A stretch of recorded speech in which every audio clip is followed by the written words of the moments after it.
एक बार खलास कर दीजिए. संजय निरुपम यांच्या शासनाने काही निर्णय घेतला आहे आपण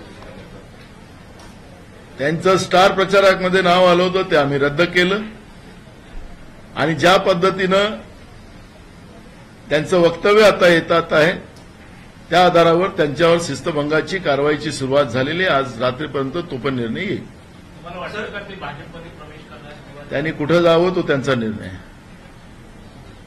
सर एक बार हिंदी में बता दीजिए, क्या संजय निरुपम के खिलाफ कोई डिसिप्लिनरी एक्शन लेने का विचार है? बिल्कुल, उनका स्टार प्रचारक में नाम आया था, वो हमने कैंसिल किया है. और जिस तरह से उनके वक्तव्य आ रहे हैं वो किसी की सुपारी लिए जैसे वक्तव्य कर रहे हैं और इसलिए उनके ऊपर शिस्त भंग की कार्रवाई की जाएंगी. आज उनके ऊपर कार्रवाई आज या कल में हो जाएगी. क्या पार्टी से निकाला जाएगा? कार्रवाई होगी. दिया जाएगा पहले? कोई नोटिस नहीं है, ऑन द स्पॉट.